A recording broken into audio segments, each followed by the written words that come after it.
Nah, jadi penilaian ini sebisa mungkin melibatkan partisipasi peserta didik khususnya dalam proses dan aspek-aspek yang akan dinilai.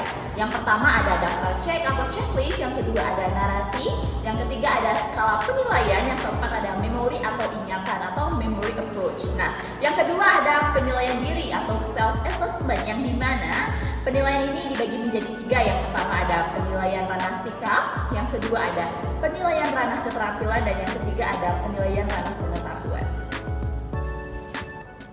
Nah, yang ketiga ada penilaian proyek atau project assessment, merupakan kegiatan penilaian terhadap tugas yang harus diselesaikan oleh peserta didik menurut periode atau waktu tertentu. Ada tiga hal yang harus diperhatikan oleh seorang guru dalam penilaian proyek. Yang pertama, keterampilan peserta didik dalam memilih topik, mencari dan mengumpulkan data. Yang kedua, kesesuaian atau relevansi materi pembelajaran dengan pengembangan sikap dan keterampilan. Nah, yang ketiga, originalitas atas keaslian sebuah proyek pembelajaran yang dikerjakan atau dihasilkan oleh peserta didik.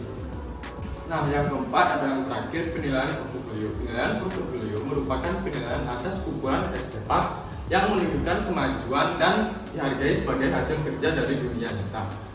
Melalui penilaian portofolio, guru akan mengetahui perkembangan atau kemajuan belajar peserta didik.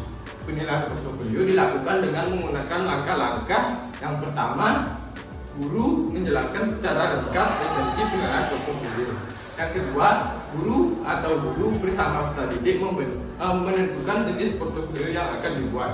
Yang ketiga, peserta didik baik sendiri maupun kelompok, mandiri atau di bawah bimbingan guru menyusun portofolio pembelajaran. Nah, yang keempat, guru menghimpun dan menyimpan portofolio peserta didik pada tempat yang sesuai. Yang kelima, guru menilai portofolio peserta didik dengan kriteria tertentu. Yang terakhir, yang keenam, jika memungkinkan guru bersama peserta didik membahas bersama dokumen portofolio yang dihasilkan. Materi selanjutnya akan dijelaskan oleh rekan saya. Mau nanya apa sih itu aspek-aspek dari mana evaluasi kan? Sini aku jelasin. Alat evaluasi adalah alat yang digunakan untuk mengevaluasi dan menilai proses pembelajaran. Di mana alat evaluasi banyak jenisnya, yaitu tes dan non-tes. Alat evaluasi tidak terlepas dari tujuan evaluasi, yaitu yang pertama untuk meningkatkan minat belajar peserta didik, untuk mengukur seberapa jauh pembelajaran peserta didik, dan ketiga untuk memberikan impal balik kepada peserta didik. Nah, adapun aspek-aspek alat evaluasi, yang pertama berkesinambungan, yaitu evaluasi itu tidak hanya dilakukan satu kali saja, namun berkesinambungan dan berkelanjutan. Yang kedua ada objektif. Evaluasi itu dilakukan dengan mengesampingkan hal-hal yang subjektif. Yang ketiga ada komparatif. Nah, dalam evaluasi itu pastinya membutuhkan waktu yang panjang dan cukup panjang dan banyak karena peserta didik yang dievaluasi cukup banyak. Yang keempat ada komparatif. Di mana komparatif alat evaluasi itu tidak hanya mengukur kognitif saja melainkan mengukur evaluasi juga. Menjelaskan tentang jenis-jenis evaluasi. Adapun tes tertulis merupakan kumpulan pertanyaan atau pernyataan yang direncanakan oleh seseorang guru yang dimana mempunyai guna untuk memperoleh suatu informasi. Nah, dapat dilihat seperti contohnya seperti agar pertumbuhan tidak layu memerlukan. Nah, dengan begitu dapat mengukur kemampuan dan juga sejumlah siswa dalam suatu pembelajaran. Selain itu, terdapat tujuan dan juga fungsi dari alat evaluasi tersebut, yaitu yang pertama, memantau setiap kegiatan yang terjadi dalam proses suatu pembelajaran. Yang kedua, memperoleh informasi tentang pencapaian peserta didik, yaitu setelah pembelajaran berlangsung. Dan yang ketiga, memahami karakter peserta didik dari hasil pembelajaran. Baik, sekian dari penjelasan dari saya. Bye-bye. Ayo Dian, lanjut materi berikutnya. Kok aku? Kan materi berikutnya Suan, gimana sih? Suan, lanjut itu materinya. Oke.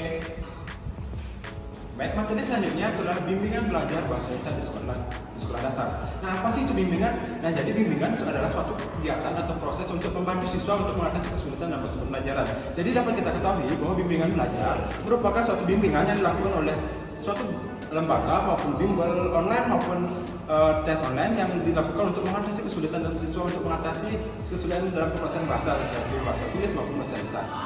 Nah selain itu ada pun lembaga yang bisa kita lihat itu ada lembaga bimbel online dan juga kelas online. Jadi mana dalam ini bisa kita lihat bahwa lembaga bimbel itu ada dua, yaitu informal juga informal. Jadi informal itu adalah lembaga bimbel yang juga informal itu adalah seperti orang tua dan juga kelas online.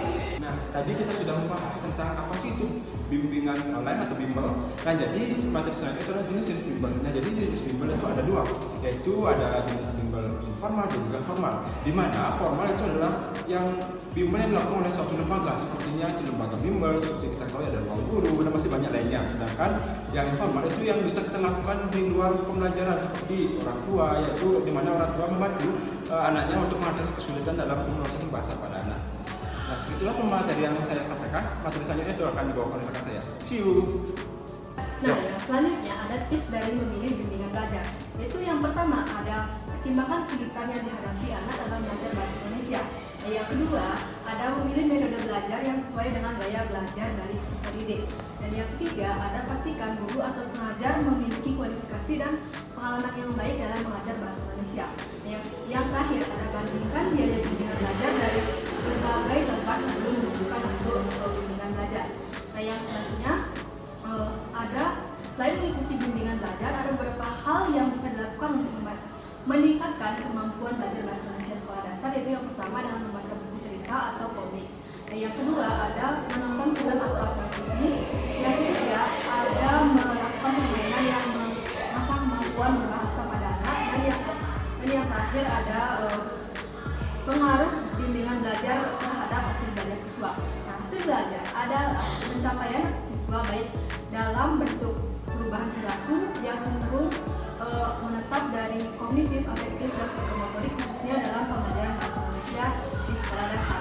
Nah, dari beberapa artikel yang telah dibaca, maka dapat diketahui bahwa bimbingan belajar ini sangat berpengaruh pada hasil belajar siswa, karena yaitu dalam proses belajar akan teridentifikasi kelemahan siswa dan guru atau pengajar di bimbingan belajar ini akan memberikan pengajaran untuk mengatasi kesulitan yang dialami siswa dalam pembelajaran bahasa Indonesia di sekolah dasar. Adapun tujuan dari bimbingan belajar yang sangat membantu bagi para siswa agar mendapatkan penyesuaian yang lebih baik di dalam situasi belajar, sehingga setiap siswa dapat belajar dengan efisien sesuai dengan kemampuan yang dimilikinya. Dan adapun tujuan dari bimbingan belajar yaitu yang pertama mencari belajar yang efisien dan efektif bagi siswa. Yang kedua itu menunjukkan cara-cara belajar yang sesuai dengan fungsi untuk menggunakan buku pelajaran. Yang ketiga memberikan informasi yang berupa saran dan tunjuk bagi yang memanfaatkan perpustakaan. Yang keempat membuat tugas sekolah dan mempersiapkan diri dalam ulangan dan ujian. Dari pendapat di atas yang disebutkan bahwa tujuan dengan belajar secara umum membantu siswa murid mendapatkan penyesuaian yang baik dalam situasi belajar. Empat, dengan belajar adapun yang pertama yaitu mengikuti dengan belajar yang meningkatkan semangat belajar siswa. Dengan mengikuti bimbel ini pastinya motivasi belajar siswa minat akan bertambah. Bagi bimbel dibuat dengan rupa dan ekspektasi yang membuat anak nyaman dalam mengikuti pembelajaran secara bareng-bareng dengan temannya. Maka dari itu sangat penting kita untuk melibatkan anak kita dalam mengikuti bimbel, karena selain itu juga bimbel mendapatkan pengawasan yang sangat penuh dari mentor atau guru dalam lembaga bimbel terkait hal tersebut.